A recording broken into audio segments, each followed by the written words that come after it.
Fee reimbursement ఇవ్వరు, కానీ కొట్టు ట్యాక్స్ అయితే విధిస్తారు మనకి.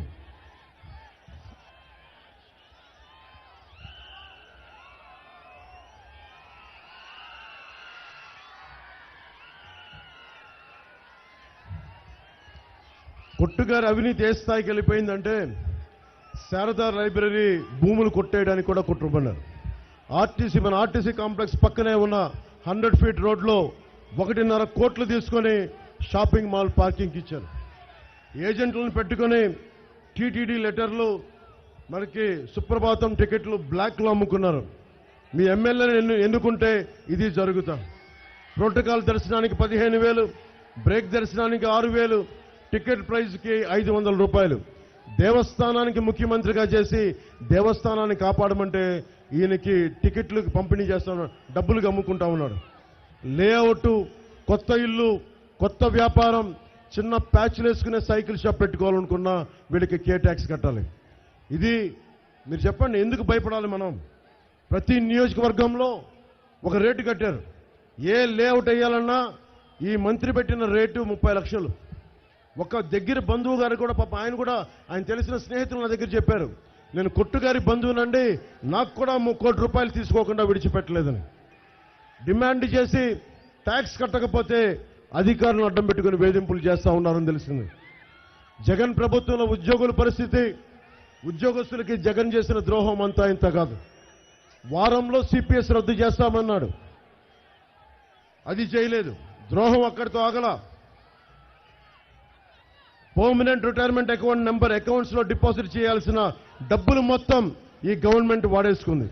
సిపిఎస్ ఉద్యోగుల జీతం నుండి నెలకి 10% పక్కన పెట్టి ప్రభుత్వం తన వాటాగా 10% కలిపి ఈ పర్మనెంట్ రిటైర్మెంట్ అకౌంట్ నెంబర్లో వేస్తే అది కూడా వేయకుండా డబ్బులు తీసేసుకొని మొత్తం సిపిఎస్ వదిలేయండి, వారి వేసిన రిమిట్ చేసిన సొమ్మును కూడా వాడేసుకున్నారు.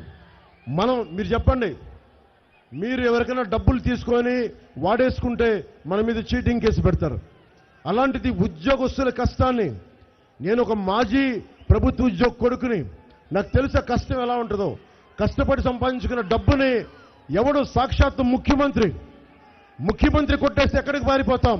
ఎవడి మీద చీటింగ్ కేసు పెడతాం? వెళ్ళి డీజీపీ గారికి చెప్తామా? వెళ్ళి ఏసీబీకి చెప్తామా? ఎవరికి చెప్తాం? ప్రజా కోర్టులోనే వెళ్ళి నిలబెట్టాలి. ప్రతిసారి ప్రజా కోర్టు 5 సంవత్సరాలకు ఒకసారి వస్తాయి. 5 సంవత్సరాలకు ఒకసారి అది మీరు నిలబడాలి, మీరు తేల్చాలి. చివరికి దీంట్లో ఐఏఎస్లు, ఐపీఎస్లు కూడా బాధితులు. డిఏలు ఇస్తున్నామని చెప్పి జీవోలు ఇచ్చారు. ఒక్క డిఏ కూడా అధికార కోతాలో పడలేదు. సరెండర్ లీవ్స్ ఎన్కాష్ అవ్వలేదు. ఒక్కొక్క ఉద్యోగికి ఈ రోజున గవర్నమెంట్ పాపం కష్టపడి పనిచేసే కానిస్టేబుల్కి కూడా దాదాపు 1.5 లక్షల రూపాయలు ఇవ్వాల్సిన బకాయి ఉంది ప్రభుత్వం. ఒకవైపు వీళ్ళు అడ్డగోలుగా కోట్లు దోచేస్తా ఉన్నారు, కష్టపడే ఉద్యోగులకి డబ్బులు ఇవ్వట్లా. మనకి విద్యార్థులకి ఫీజు రీయింబర్స్మెంట్ చేయరు. మనకి ఉద్యోగులు నిజంగా ఈ డబ్బు ఒక ప్రభుత్వ ఉద్యోగ కొడుకుగా చెప్తా ఉన్నాం. ఉద్యోగుల ఇంట్లో పెళ్లిళ్ళు, చిన్నపాటి ఫంక్షన్స్ కానీ, చదువులకు కానీ ఎంతో ఉపయోగపడతాయి. అలాగే ఎంప్లాయీస్ హెల్త్ ఇన్సూరెన్స్ తీసేశారు. బిల్లులు రీయింబర్స్మెంట్ అని చెప్పి 2 lakhs లిమిట్ పెట్టారు. అత్యవసరమైన డబ్బులు లేకే కదా మనం ఇన్సూరెన్స్ వైపు చూసేది. ఆ రీయింబర్స్మెంట్ కూడా అరాకొరగా తప్పితే అది కూడా అర్థంగా రావట్లేదు. ఒకప్పుడు సిపిఎం సంక్రాంతి వచ్చినప్పుడల్లా జాబ్ క్యాలెండర్ వస్తుంది అన్నాడు. వచ్చిందా? ఒక్క జాబ్ క్యాలెండర్ అయినా? జగన్మోహన్ రెడ్డి గారు ముఖ్యమంత్రి అయ్యి ఎన్ని సంక్రాంతులు వచ్చాయి, ఎన్ని సంక్రాంతులు పోయాయి? 5 సంక్రాంతులు వచ్చాయి, 5 సంక్రాంతులు వెళ్ళిపోయాయి. ఒక్క జాబ్ క్యాలెండర్ అయినా వచ్చిందా ఈ 5 ఏళ్లలో? ఒక్క జాబ్ క్యాలెండర్ కూడా రాలేదు. 2,30,000 ఉద్యోగాలు ఖాళీగా ఉన్నాయని చెప్పాడు ఇలాగే మైకు పట్టుకొని జగన్మోహన్ రెడ్డి గారు. ఈ రోజుటి వరకు 5 సంవత్సరాలు గడిచాక ఇప్పుడు కూడా ప్రభుత్వ శాఖలో అదే 2,25,000 ఉద్యోగాలు ఖాళీగా ఉన్నాయి. మరి 5 సంవత్సరాలు ఎందుకు భర్తీ చేయలేదు? 5 సంవత్సరాలు ఏం చేసినట్టు? గుడ్డి గుర్రాలకు పళ్ళుదోమేరా? 5 సంవత్సరాలు వృధా అయిపోయిందే, మన బిడ్డలకు ఉద్యోగాలు రాలేదు. డిఎస్సి, మెగా డిఎస్సి ఇస్తానన్నాడు జగన్మోహన్ రెడ్డి గారు. 5 సంవత్సరాల క్రితం ఇలాగే మైకు పట్టుకొని 23,000 టీచర్ ఉద్యోగాలు ఖాళీగా ఉన్నాయి, సిగ్గు లేదా చంద్రబాబు, 7,000కే నోటిఫికేషన్లు ఇస్తామని ఆ రోజు చంద్రబాబు గారిని తిట్టిపోశారు. మరి జగన్మోహన్ రెడ్డి గారు చేసింది ఏమిటి? 23,000 టీచర్ ఉద్యోగాలు ఖాళీగా ఉంటే 5 సంవత్సరాలు ముట్టుకోనే లేదు. ఇప్పుడు ఆఖరణ ఎలక్షన్లు వచ్చాయి కాబట్టి 2 నెలల ముందు ఒక దగా డిఎస్సి 6,000తో ఒక దగా డిఎస్సి ఇచ్చారు. 2 నెలల ముందు, ఎలక్షన్లకు ముందు 2 నెలల ముందు ఇస్తే ఈ పరీక్షలు ఎప్పుడు జరగాలి, బిడ్డలకు ఉద్యోగాలు ఎప్పుడు రావాలి? ఇది అయ్యేదా సచ్చేదా? 5 సంవత్సరాలు ఎందుకు ఇవ్వలేదు? 5 సంవత్సరాలు ఎందుకు ఇవ్వలేదు? కనీసం కుంభకర్ణుడైనా 6 నెలలు నిద్రపోతాడు, 6 నెలలు పనిచేస్తాడే. మరి జగన్మోహన్ రెడ్డి గారు ఏం చేశారు? 5 సంవత్సరాలు నిద్రపోయారు. ఇప్పుడు ఎన్నికలు వచ్చాయి కాబట్టి, మీతో అవసరం ఉంది కాబట్టి మీరు ఓట్లేయాలట, బటన్లు నొక్కాలట, అందుకని సిద్ధమని బయలుదేరారు ఇప్పుడు జగన్మోహన్ రెడ్డి గారు. దేనికి సిద్ధమన్నా? దేనికి సిద్ధం? మళ్ళీ 8 లక్షల కోట్ల రూపాయలు అప్పులు చేయడానికి సిద్ధమా? మళ్ళీ బీజేపీ పార్టీతో అక్రమ పొత్తు పెట్టుకోవడానికి సిద్ధమా? మళ్ళీ బీజేపీ పార్టీకి మనకు ప్రత్యేక హోదా, మన మన మన రాజధాని, మన పోలవరము, మన బిడ్డల భవిష్యత్తు తాకట్టు పెట్టడానికి సిద్ధమా? మళ్ళీ 20 లక్షల పేదలు ఇల్లులు కడతానని చెప్పి మోసం చేయడానికి సిద్ధమా? లేకపోతే మళ్ళీ పూర్తి మద్యపాన నిషేధం చేస్తానని చెప్పి మళ్ళీ మోసం చేయడానికి సిద్ధమా? దేనికి సిద్ధం? 5 సంవత్సరాల క్రితం ఇలాగే మైకు పట్టుకొని పూర్తి మద్యపాన నిషేధం చేస్తాను అని చెప్పలేదా జగన్మోహన్ రెడ్డి గారు? పూర్తి మద్యపాన నిషేధం చేయకపోతే అసలు నేను వచ్చి ఓట్లే అడగనని చెప్పలేదా జగన్మోహన్ రెడ్డి గారు? పూర్తి మద్యపాన నిషేధం మేనిఫెస్టోలో పెడుతున్నాను, మేనిఫెస్టో అంటే నాకు బైబిల్తో సమానము, ఖురాన్తో సమానము, భగవద్గీతతో సమానం అని చెప్పాడే జగన్మోహన్ రెడ్డి గారు. అయిందా అన్న మద్యపాన నిషేధం? మద్యపాన నిషేధం కాలేదు కదా. ఈరోజు సర్కారే, జగన్మోహన్ రెడ్డి గారి సర్కారే మద్యం అమ్ముతుంది కదా. వీళ్ళు అమ్మిందే కొనాలట. ఎక్కడా ప్రపంచంలో ఎక్కడా లేవు ఇవి, ఇక్కడే ఉన్నాయన్నా వీళ్ళు అమ్మేటి. భూమట,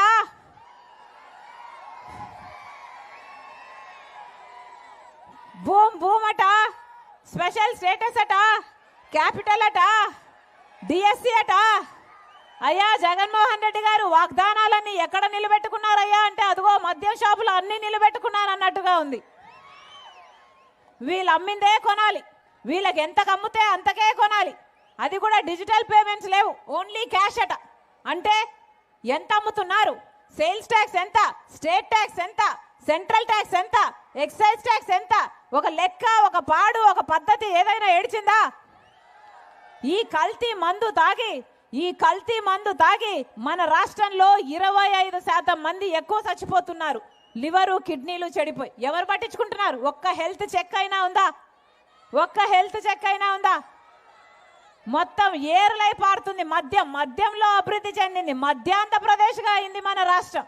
ఇక మద్యం సరిపోలేదు అన్నట్టు కంటైనర్లలో దుల్హానిచ్చాం. రంజాన్ తోఫా ఇచ్చిన పార్టీ తెలుగుదేశం పార్టీ. ముస్లిం సోదరులకు విదేశీ విద్య ఇచ్చిన పార్టీ తెలుగుదేశం పార్టీ. రేపు రాబోయే రోజుల్లో మక్కాకు పోవడానికి 1 లక్ష రూపాయల ఆర్థిక సహాయం చేయబోయే party Telugu Desam party. CAA, NRC bill వస్తే ఢిల్లీలో సపోర్ట్ చేసి గల్లీలో నాటకాలాడే వ్యక్తి, నాటకాలాడే పార్టీ వైఎస్ఆర్ కాంగ్రెస్ పార్టీ. నేను అడుగుతున్నా మిమ్మల్ని, అబ్దుల్ సలాం నంద్యాల ఒక దొంగగా చిత్రీకరించి వేధించి వెనకానబడి కడాన ఆయన భార్య 2 పిల్లలు రైలు కింద పడి బలవంతపు మరణం చేసుకున్నారే. ముఖ్యమంత్రి వచ్చి కలిశావా? పరామర్శించావా? నీకు సిగ్గనిపించలేదా నీ ప్రభుత్వంలో? ఈ నందికొట్కూరులో మొన్నే ఒక ఆడబిడ్డ నమాజ్ చేసుకొని ఇంటికి పోతా ఉంటే దొంగ కింద చిత్రీకరించారా లేదా అని అడుగుతున్నా. శ్రీనివాసులుడు అనే ఒక వ్యక్తి ఆడబిడ్డ బురకా తొలగించి చూసి అవమానిస్తావా? అవమానించని అడిగితే కొట్టి దౌర్జన్యం చేస్తావా అని అడుగుతున్నా. అందుకే చెప్తున్నా, నేనైతే మక్కిలి రెగ్గొట్టు లోపల పెట్టేవాడిని. ఎవరైనా సరే చట్టాన్ని అధిగమించడం కరెక్ట్ కాదు. నేను అడుగుతున్నా ఇక్కడే ముస్లిం సోదరులకి, మీకు భద్రత ఉందా అని నేను అడుగుతున్నా. నా హయాంలో ఎప్పుడన్నా మీకు ఆ సమస్య వచ్చిందా అని అడుగుతున్నా. అది తెలుగుదేశం పార్టీకి వైఎస్ఆర్ కాంగ్రెస్ పార్టీకి ఉండే వ్యత్యాసం. వైఎస్ఆర్ కాంగ్రెస్ పార్టీ నాయకులు మనమందరం బానిసలు అనుకుంటున్నారు.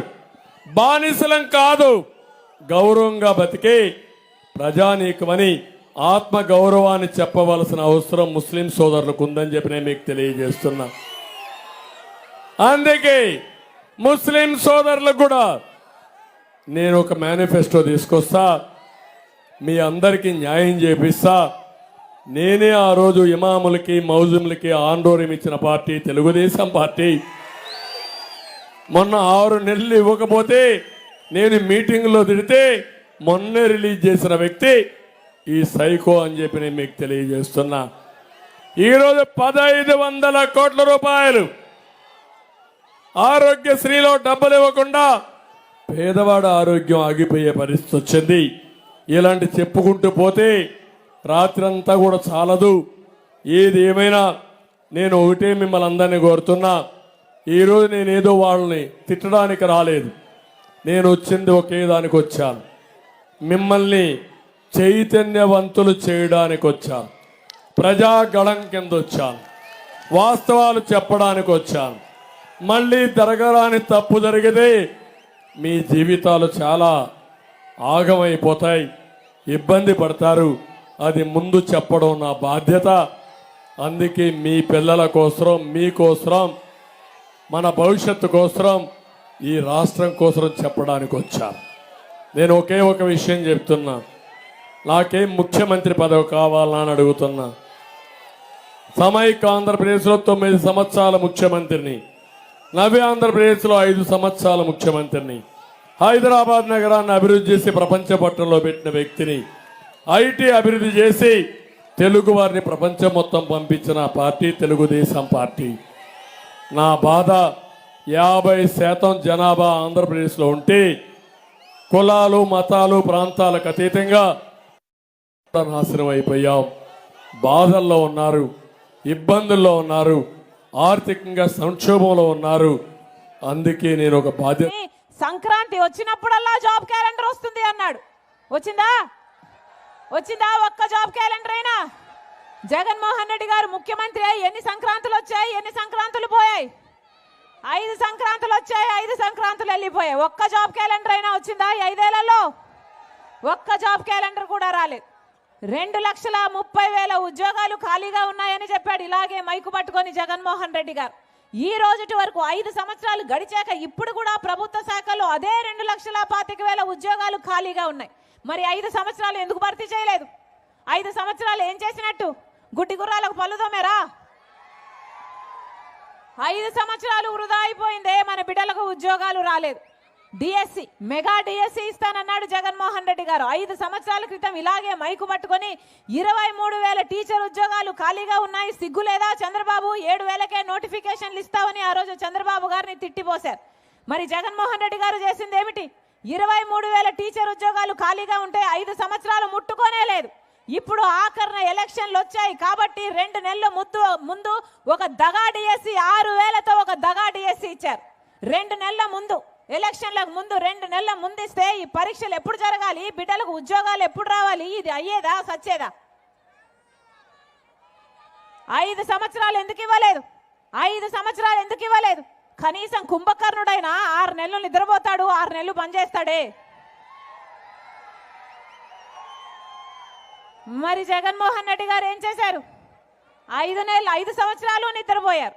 ఇప్పుడు ఎన్నికలు వచ్చాయి కాబట్టి, మీతో అవసరం ఉంది కాబట్టి మీరు ఓట్లేయాలట, బటన్లు నొక్కాలట, అందుకని సిద్ధమని బయలుదేరారు ఇప్పుడు జగన్మోహన్ రెడ్డి గారు. దేనికి సిద్ధమన్నా? దేనికి సిద్ధం? మళ్ళీ 8 లక్షల కోట్ల రూపాయలు అప్పులు చేయడానికి సిద్ధమా? మళ్ళీ బీజేపీ పార్టీతో అక్రమ పొత్తు పెట్టుకోవడానికి సిద్ధమా? మళ్ళీ బీజేపీ పార్టీకి మనకు ప్రత్యేక హోదా, మన రాజధాని, మన పోలవరము, మన బిడ్డల భవిష్యత్తు తాకట్టు పెట్టడానికి సిద్ధమా? మళ్ళీ 20 లక్షల పేదలు ఇల్లులు కడతానని చెప్పి మోసం చేయడానికి సిద్ధమా? లేకపోతే మళ్ళీ పూర్తి మద్యపాన నిషేధం చేస్తానని చెప్పి మళ్ళీ మోసం చేయడానికి సిద్ధమా? దేనికి సిద్ధం? 5 సంవత్సరాల క్రితం ఇలాగే మైకు పట్టుకొని పూర్తి మద్యపాన నిషేధం చేస్తాను అని చెప్పలేదా జగన్మోహన్ రెడ్డి గారు? పూర్తి మద్యపాన నిషేధం చేయకపోతే అసలు నేను వచ్చి ఓట్లే అడగనని చెప్పలేదా జగన్మోహన్ రెడ్డి గారు? పూర్తి మద్యపాన నిషేధం మేనిఫెస్టోలో పెడుతున్నాను. మేనిఫెస్టో అంటే నాకు బైబిల్తో సమానము, ఖురాన్తో సమానము, భగవద్గీతతో సమానం అని చెప్పాడే జగన్మోహన్ రెడ్డి గారు. అయిందా అన్న మద్యపాన నిషేధం? మద్యపాన నిషేధం కాలేదు కదా. ఈరోజు సర్కారే, జగన్మోహన్ రెడ్డి గారి సర్కారే మద్యం అమ్ముతుంది కదా. వీళ్ళు అమ్మిందే కొనాలట. ఎక్కడా ప్రపంచంలో ఎక్కడా లేవు ఇవి, ఇక్కడే ఉన్నాయన్నా వీళ్ళు అమ్మేటి. భూమట,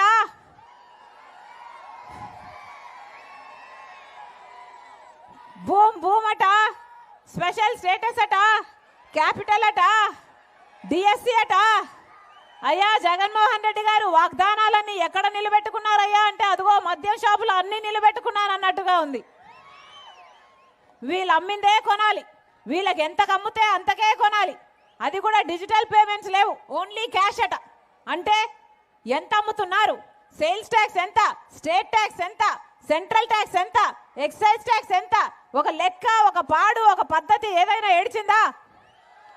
ఈ కల్తీ మందు తాగి మన రాష్ట్రంలో 25% మంది ఎక్కువ చచ్చిపోతున్నారు. లివరు, కిడ్నీలు చెడిపోయి. ఎవరు పట్టించుకుంటున్నారు? ఒక్క హెల్త్ చెక్ అయినా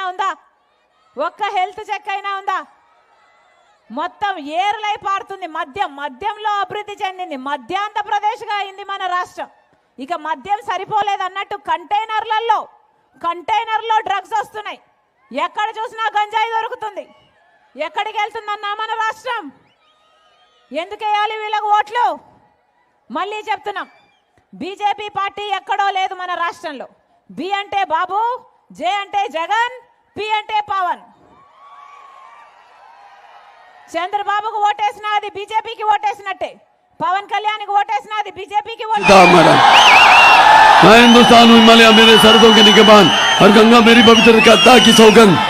कार्य के इंतजार से मैं अंधेरों और उजालों के साथी हूँ और मेरे खाक पे संगे मरमराने में चादरों में लिपटी हुई इमारतें दुनिया से कह रही है कि जालिमों ने मुझे लूटा, मेहरबानों ने मुझे संभाला, नादानों ने मुझे जंजीरें पहना दी और मेरे चाले वालों ने उन्हें खाक फेंका। अला రక్తానికి జాతి లేదు, మాంసానికి మతం లేదు, చర్మానికి కులం లేదు అని అందరం కూడా ఈ యొక్క ఏదైతే సమాజ స్థాపన కోసం, సమాజంలో ఉన్న వ్యత్యాసం తొలగించడం కోసం, అలాగే సామాజిక న్యాయం అందరికీ అందించడం కోసం మీరు ఒకళ్ళ కోసం ఒకళ్ళు అండగా ఉంటూ రేపు ఈ యొక్క ఎన్నికల రణ భేరీని ఇక్కడ ఈనాడు రోగించి, అందుకన్నా రణ గుణ ధ్వని అని దీన్ని ఇలాగే కొనసాగించాలి. రేపు ఎన్నికల వరకు నా కార్యాచరణ, నా సుఖం, నా నిద్ర. ఇక రమ్మన్నా మీకు నిద్ర రాకూడదు. మీరు కళ్ళు మూసుకుంటే కనేది కళ, కళ్ళతో అభినయించేది కళ. నిద్రపోతున్నప్పుడు కనేది కళ, నిద్రపోతున్న సమాజాన్ని మేల్కొల్పేది కళ. ఆనాడు రామారావు గారు సమాజమే దేవాలయ ప్రజల దేవుళ్ళు అందులో అర్చకుణ్ణి అని తెలుగుదేశం పార్టీని స్థాపించి మీ ముందుకు రావడం జరిగింది. ఆనాడు మరి ఆయన నటించిన పాత్రలు మరి ప్రపంచంలో ఎవ్వరికి అనితర సాధ్యం. అలాగే తెలుగుదేశం పార్టీ పెట్టి 9 నెలల్లో అధికారాన్ని చేజిక్కించుకోవడం అనితర సాధ్యం. అంతవరకు సమాజంలో ఉన్న ఈ వ్యత్యాసాలను, ఏదైతే ఈ అంటరానితనాన్ని అన్నింటినీ తొలగించి ఆయన ఆనాడు వెనుకబడిన తరగతులు, బడుగు బలహీన వర్గాలు, తాడిత పీడిత కులాలు, మైనారిటీలు అందరు కూడా చేయితనిచ్చి తీసుకొచ్చి అధికారంలో ఉన్న పదవులతో అలంకరించిన అభినవ అంబేద్కర్, ఎన్టీఆర్ ఆనాడు మరి ఎన్నో విప్లవాత్మకమైన సాహసోపేతమైన పథకాలను ప్రవేశపెట్టారు. మహిళలకు ఆస్తిలో సమానంకి ఇచ్చారు, కిలో బియ్యం 2 రూపాయలకి ఇచ్చారు. అలాగే రైతులకు భూమి శిస్తు రద్దు చేశారు, రైతులకు 50 రూపాయలకు ఒక యూనిట్ హౌస్ పవర్ కరెంట్ ఇచ్చారు. అలాగే చేనేత కార్మికులకి ఉపాధి కల్పించారు. అంటే ప్రతి ఒక్కరికి కూడా కావాల్సిన గూడు గుడ్డ, అందులో గుడ్డలో మరి అందరూ కూడా ఒక చీర తోవతి ఇచ్చి మరి నేత కార్మికులకు అందరూ కూడా ఆయన ఉపాధి కల్పించారు. అలాగే మండలాలను ఏర్పాటు చేశారు, ప్రజల వద్దకి పాలన తీసుకొచ్చారు. అలాగైతే గ్రామీణ యొక్క పథకం గ్రామీణ క్రాంతి పథకం తీసుకొచ్చి అన్ని గ్రామాల్లో కూడా మౌలిక సదుపాయాలు అందరికీ కల్పించాలి. సీసీ రోడ్లు అయితే నిర్మించాలి, అలాగే డ్రైన్లు నిర్మించాలి అన్న ఉద్దేశంతో ఆ నాయుడు అలాగే రైతు బజారు పెట్టారు. రైతులకు ఈ దళారీ మధ్యలో ఉన్న దళారీలను వ్యవస్థను నిర్మూలించి వాళ్ళ పంటకు తగ్గ రేటు వాళ్ళకి దక్కాలని ఆనాడు ఆయన రైతు బజార్లు కానీ లేకపోతే ఇక మహిళలు